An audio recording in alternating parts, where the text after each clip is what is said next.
E aí, gente, tudo bom?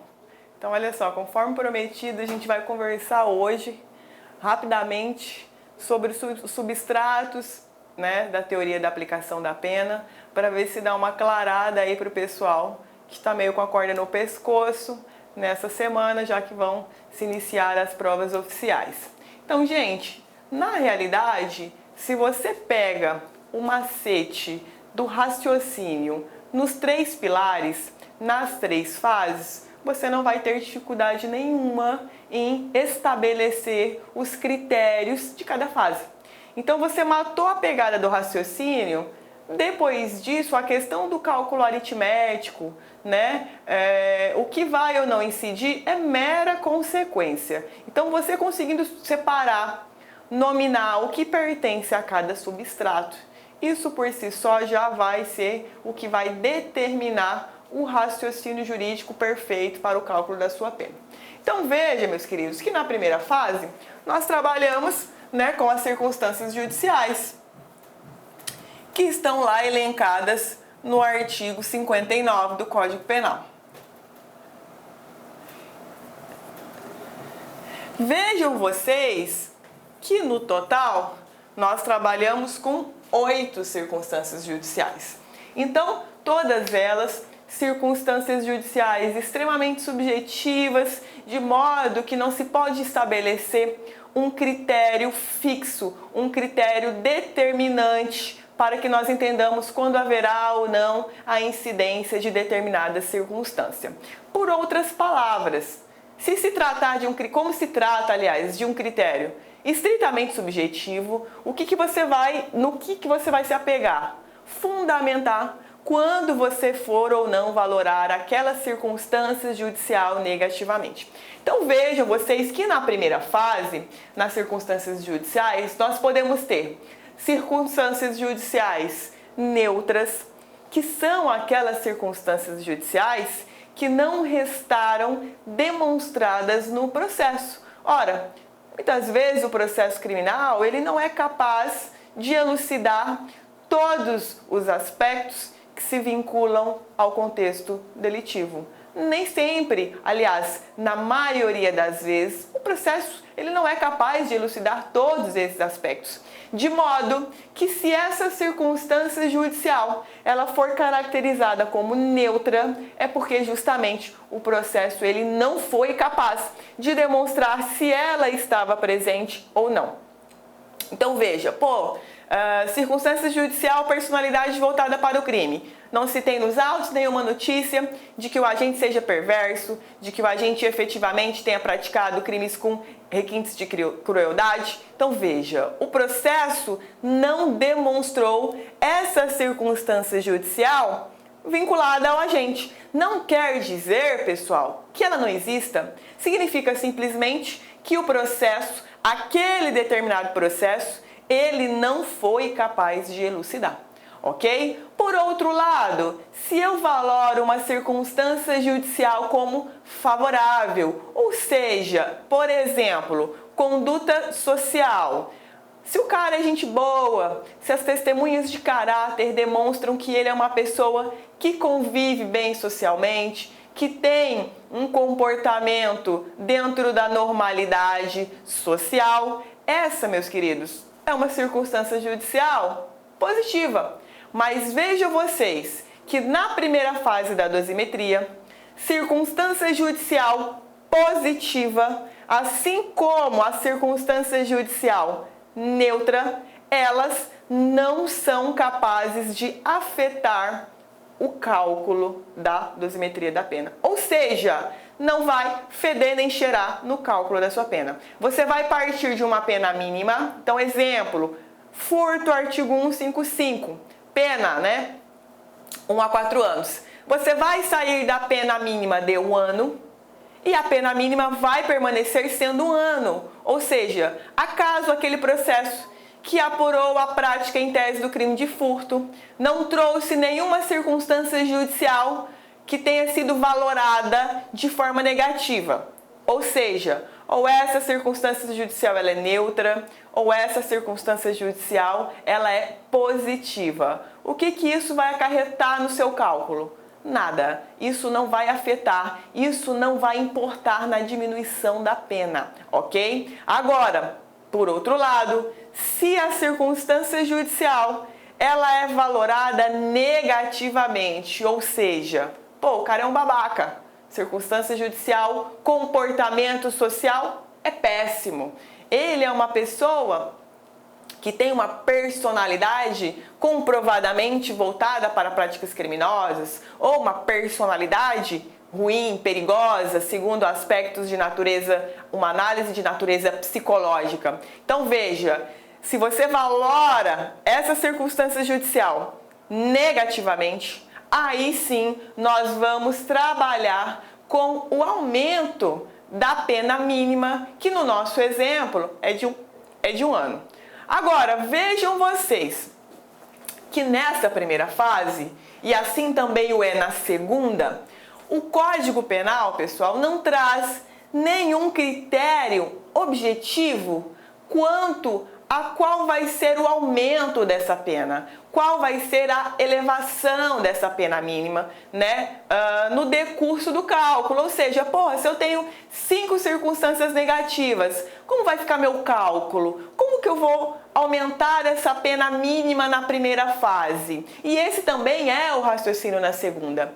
Vejam que o código não traz um critério, de modo que na nossa mini aula de hoje nós vamos trabalhar com um critério, uma diretriz, uma sugestão que é trazida pelo Superior Tribunal de Justiça. Então veja que isso é uma baliza, né? Um norte que o STJ recomenda seja observado pelo magistrado no momento da aplicação da pena e que deverá, acaso você queira adotar essa diretriz, também ser utilizado por você no momento do seu cálculo. Então veja que na primeira fase, qual é o raciocínio do STJ? Bom, se eu tenho 8 circunstâncias judiciais, e eu espero que todos estejam com o código na mão, porque a gente está lendo ali no artigo 59, se eu tenho 8 circunstâncias judiciais, o certo seria que eu obtenha quanto vale cada circunstância judicial calculada isoladamente. Então veja que ele trabalha com o seguinte raciocínio. Bom, se eu tenho 8, eu vou trabalhar com um parâmetro de 1/8, a fração de 1/8 no cálculo, na primeira fase da dosimetria. Então, como que funciona? No nosso exemplo, vamos pegar um furto simples. Então, você que já anotou aí, né, sobre a primeira fase, vamos pegar um furto simples. Pena 1 a 5 anos. Bom, qual é a minha margem penal? Aliás, vamos trabalhar com furto qualificado, me perdoem. 2 a 8 anos. Qual é a minha margem penal? Quanto eu tenho de 2 até 8? 6 anos. Veja que, de acordo com esse critério fornecido pelo STJ, nós trabalhamos da seguinte forma. 6 anos, vamos calcular quanto vale 1/8 desses 6 anos. E aí veja, o valor que nós obtivermos aqui, consistente nesse cálculo, é o valor que vai valer cada circunstância judicial. Então, como são 8, cada uma vai valer essa quantidade X de meses ou anos, ok? Então vejam vocês que se eu valoro, por exemplo, culpabilidade negativamente, eu vou acrescentar essa quantidade de meses onde? Na minha pena mínima, que é 2 anos. Esse é o raciocínio. Vamos pegar um crime qualificado para dar uma conta exata, porque tem gente que tem muita dificuldade. Então, olha lá. Vamos pegar roubo qualificado pela lesão grave. Então, olha lá. Artigo 157, parágrafo 3º, primeira parte. Então, qual é a pena? 7 a 15 anos. Correto? Qual é a minha margem penal? 8 anos. Estamos na primeira fase, né? Bom, como eu trabalho com 1/8, o que eu vou fazer? 8 anos por 1/8, porque, porra, são 8 circunstâncias judiciais. Cada circunstância judicial valorada negativamente vai valer 1 ano. E assim sucessivamente. Cada circunstância judicial valorada negativamente, ela vai acarretar a soma de mais 1 ano na minha pena mínima. Então, suponhamos que o cara é um babaca, conduta social ruim. Então, veja que eu vou acrescentar 1 ano na minha pena mínima. Se eu tenho uma pena mínima de 7 anos e eu valorei apenas essa como negativa, eu vou acrescentar para obter essa pena provisória aqui na primeira fase, ok? Por que pena provisória? Porque, pô, eu estou na primeira fase ainda. Nós trabalhamos com 3. Então, veja que essa é a diretriz, esse é o raciocínio do STJ. Agora, muitas vezes, o cálculo da circunstância judicial ele não é perfeito, ele dá número quebrado. Então, o que você vai trabalhar? Você pode flutuar com essa fração de 1/8, na medida em que ela é uma diretriz, ela é uma sugestão. Então, se você fez um cálculo aritmético dividido por 8 e deu, sei lá, 4 meses e meio, 6 meses e meio, 5 meses e meio, você pode arredondar isso para 6, você pode arredondar isso para 5, justamente para você não ter um número quebrado, para não dificultar o seu cálculo. Isso na primeira fase nós podemos fazer. Veja que na primeira fase a gente trabalha com critério cumulativo, gente. Então, pô, se eu tenho 5 circunstâncias judiciais valoradas negativamente, no meu exemplo são 5 anos a mais que eu vou acrescer na pena mínima de 7 anos, ok? Então, veja, para cada circunstância judicial avaliada de forma negativa, eu vou acrescer aquele valor que equivale a 1/8 do cálculo. Tudo bem, gente? Então, esse é o raciocínio. Agora, dia do meu aniversário, vocês fazendo eu vir gravar vídeo, né? Brincadeira. Então, agora, na segunda fase, o que vai acontecer? Vamos trabalhar com outro critério. Aqui nós trabalhamos com as agravantes ou atenuantes genéricas. Primeiro detalhe, gente, se é genérico, é porque não está vinculado de forma específica com o crime. Então, se eu tenho um roubo qualificado, que foi o exemplo que nós estudamos, vejam vocês que aquela peculiaridade, aquela especificidade que não se vincular ao crime de roubo propriamente dito, aí sim eu vou analisá-la aqui nas agravantes e nas atenuantes genéricas. Qual é o raciocínio da segunda fase, gente? Preponderância. Ou seja, se uma coisa prepondera sobre outra, significa dizer que ela prevalece. Então, no concurso entre várias agravantes ou várias atenuantes, uma só vai prevalecer, uma só vai preponderar. De modo que aqui na segunda fase, ao invés de um sistema cumulativo, eu trabalho com um sistema de preponderância. Alguma coisa vai preponderar sobre outra. Então, por exemplo, civil penal. Penal é muito mais legal, então vai preponderar no nosso cálculo. Veja que não é soma, é preponderância. Então, civil é menos ruim, mas penal é melhor, então eles preponderam. Aqui na segunda fase, a gente trabalha com esse esquema de preponderância. Então, vejam que muitas vezes eu vou ter uma porrada de agravante, mas uma vez eu vou aumentar a pena. Ou eu posso ter várias atenuantes, mas por uma vez eu vou atenuar a pena. Eu só elevo ou diminuo a pena na segunda fase uma vez. Esse é o sistema. Pô, professora, qual é a fração? Da mesma forma que na primeira fase, o Código Penal, ele não traz para nós nenhum critério objetivo, nenhuma fração, nenhum método de cálculo. Então, mais uma vez, a gente vai se utilizar de um parâmetro, de uma diretriz sugerida pelo STJ.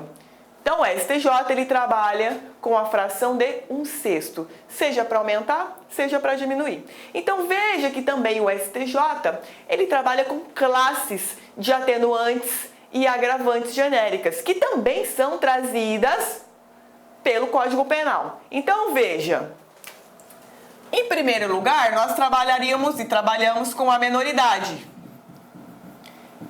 que é uma atenuante preponderante. Só que a menoridade, ela é a campeã de todas. A menoridade, ela prevalece, ela prepondera sobre todas as demais. Então é como se fosse o direito penal diante de todos os outros ramos do direito. Prepondera, ela que comanda, ninguém bate, fica em primeiro lugar.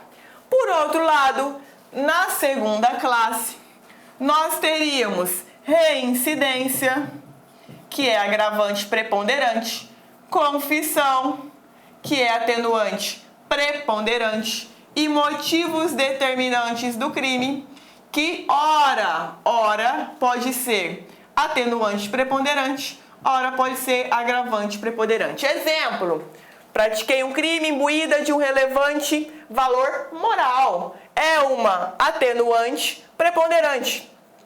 Outro exemplo: pratiquei um crime por motivo fútil. Então é uma agravante preponderante. Então veja que ora nos motivos determinantes eu tenho atenuantes, ora nos motivos determinantes eu tenho agravantes, ok? Então veja, com relação aos motivos determinantes, é tudo aquilo que se vincula à razão pela qual o crime foi praticado. Então não precisa decorar, basta você entender. Exemplo: pratiquei um crime mediante asfixia. Você vai pensar lá ao longo do artigo 61. Bom, eu pratiquei o crime para asfixiar ou eu, pratiquei o crime asfixiando? Então veja, asfixia foi o motivo do meu crime ou o meio pelo qual eu pratiquei o crime? Então veja, nesse exemplo, a asfixia é o meio pelo qual eu pratiquei o crime. Então isso não é um motivo determinante para o meu crime. Não foi praticar o crime para enforcar a pessoa. Eu enforquei a pessoa para praticar o crime que eu queria. Para roubar, por exemplo. Então vejam vocês que os motivos determinantes, você vai sempre se vincular ao seguinte raciocínio: eu utilizei esse meio para praticar o crime ou eu pratiquei o crime por esse motivo? É isso. Se você pegou o macete, você não vai precisar decorar o que é motivo determinante preponderante, nem com relação aos atenuantes, nem com relação às agravantes. E por fim, aqui nessa terceira classe, nós teríamos as demais agravantes ou atenuantes não preponderantes. Então veja que o STJ ele trabalha com um sistema de compensação. Então ele compensa aquelas circunstâncias que estão dentro da mesma classe. Então vejam vocês que se, por exemplo, eu sou reincidente e eu confessei, isso não vai acarretar nada no meu cálculo na segunda fase, porque são negativo com positivo, agravante com atenuante se compensando. Por outro lado, se eu pratiquei por motivo fútil, motivo não, por outro lado, se eu pratiquei através de uma embriaguez pré-ordenada, enchi a cara para praticar o crime, mas por outro lado eu restituí aquilo que eu peguei a vítima. Então eu tenho uma classe de agravante não preponderante contra uma classe, na mesma classe, atenuante não preponderante. Então elas se compensam. Esse é o raciocínio, um critério de compensação. Veja que menoridade não se compensa com ninguém. Ela é a campeã, ela está acima de todas as demais. Que inclusive nós temos, pode ser que daqui a um tempo já não mais existirá essa atenuante como a campeã de todas, visto que se está em beiras de se revogar essa disposição que determina essa preponderância do critério menoridade. Mas por hora, na aula de hoje, para a prova de vocês, para a vida de vocês nesse semestre, a gente vai trabalhar como ela ainda existindo e ela válida e ela vigente, ok? Então veja, vamos simular aqui na segunda fase. Então veja, suponhamos que eu tenho, né? A primeira fase já foi, aqui na segunda fase. A pessoa confessou, a pessoa é reincidente, a pessoa reduziu as consequências do crime. Aquela letra maravilhosa. Vejam vocês, confissão e reincidência são da mesma classe? São da mesma classe. Sobrou o quê? O agente reduziu as consequências do crime, que é uma atenuante? Não preponderante. Mas vejam vocês que do nosso cálculo, confissão e reincidência se anularam, se compensaram, de modo que a nós somente sobrou uma atenuante não preponderante. Então aqui nós reduziríamos de 1/6 o cálculo da nossa pena. Então vejam vocês que isso aqui é um critério de preponderância. Nós temos a incidência de 3 circunstâncias, no entanto, uma só foi a determinante para a diminuição da pena, visto que ela é uma atenuante não preponderante. Então esse é o raciocínio da segunda fase, gente. Preponderância. O que prepondera sobre o outro? Eu só vou por uma vez aumentar ou só vou por uma vez diminuir a pena na segunda fase? Agora, essa fração de 1/6 é fixa? Não, ela é uma diretriz, ela é um critério fornecido pelo STJ. Se você vê que a sua conta vai ficar truncada, você vai aumentando a fração ali, para poder ter um número inteiro, visto que o cálculo pode ir se complicando ao longo das fases, ok? Por outro lado, na terceira fase, vou até deixar a coluna, na terceira fase, nós temos causas de aumento de pena ou causas de diminuição de pena, muitas vezes vinculadas ao próprio crime, por isso denominadas de especial, muitas vezes não vinculadas ao crime, que são da parte geral. Então, como que eu vou saber quando é cada uma? Simples. Você viu a descrição do tipo penal incriminador do crime? Dentro daquela narrativa, dentro daquelas características, o que você vai procurar? Primeiro, se o crime é qualificado ou não. E depois, ao longo dos parágrafos desse crime, você vai procurar ali se qualquer coisa daquilo que foi narrado se encaixa num dos parágrafos do crime. E aí, se dentro do parágrafo do crime, vinculado ao crime, exemplo, artigo 157, parágrafo 2º, inciso 1º, você tem lá uma forma de aumento de pena, também chamada de majorante, sob fração, você já vai ter a certeza de que se cuida de uma causa de aumento de pena. Porque, gente, as qualificadoras estabelecidas na primeira fase, elas vêm sempre com um aumento de pena base. Então, exemplo, artigo 121, parágrafo 2º.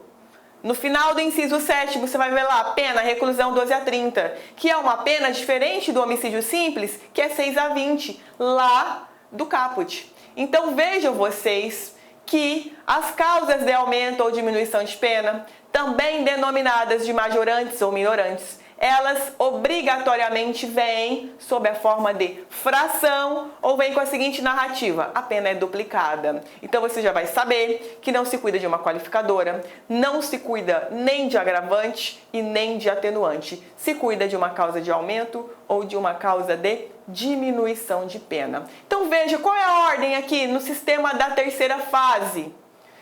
A ordem é um sobre o outro. Se eu tenho uma causa de aumento específica e uma causa de diminuição, aumento, diminuo. Se eu tenho uma causa específica de aumento, uma causa de diminuição na parte geral. Exemplo de causa de diminuição da parte geral. Tentativa, artigo 14, inciso 2º. C/C, parágrafo único, a pena é reduzida de tanto a tanto. Como está constando na parte geral, é uma causa de diminuição da parte geral. Então o que você vai fazer? Primeiro você vai aumentar 1/3, porque é uma causa de aumento especial, lembra? É especial. Primeiro, vamos tratar do crime de forma especial, do crime propriamente dito.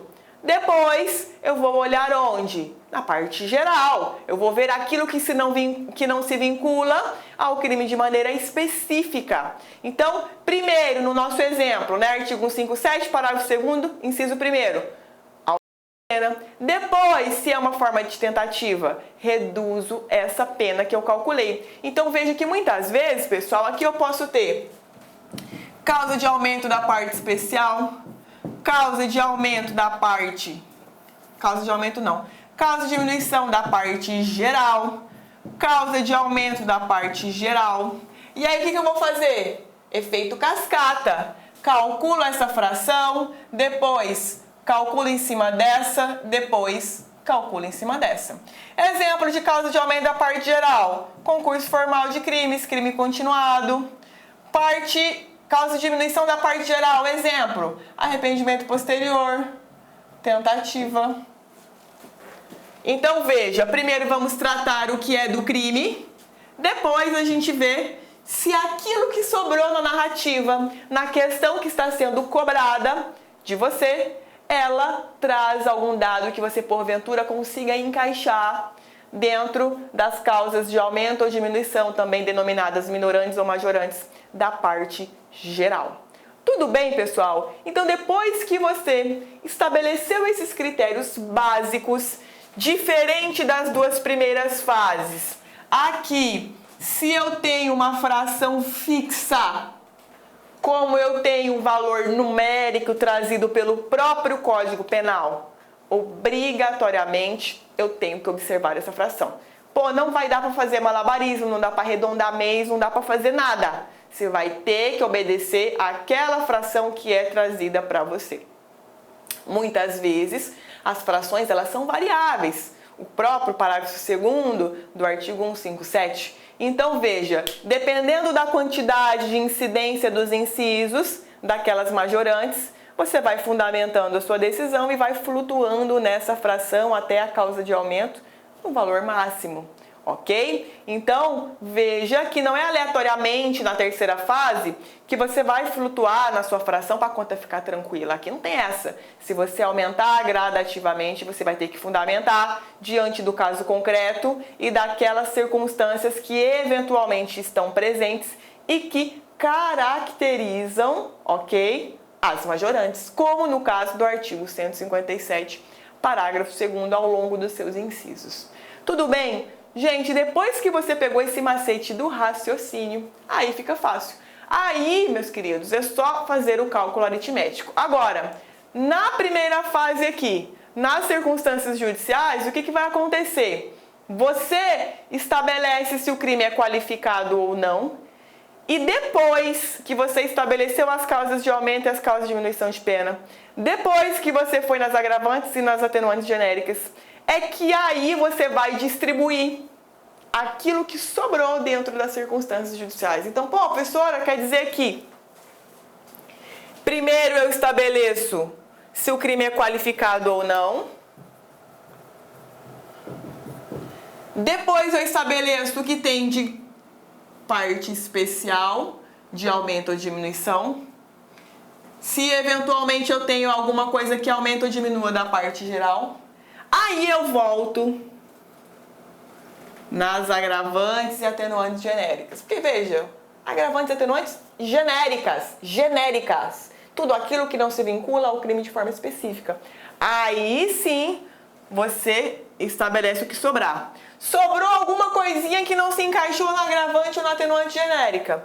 Aí você vai voltar nas circunstâncias judiciais e vai buscar aquilo que sobrou para tentar encaixar aqui na primeira fase. Depois de feito tudo isso, aí sim você vai seguir uma ordem cronológica no cálculo. 1/8, 1/6 e aqui as frações que são indicadas em cada crime específico e também na parte geral do Código Penal. Gente, era isso que eu tinha para falar. Não falei tudo que eu queria, estou meio corrida.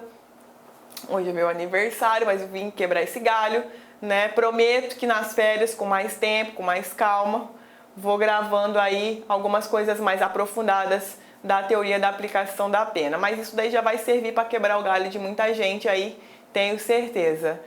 Obrigado pela presença, pelo carinho, pela atenção. Continue comigo e a gente se vê por aqui.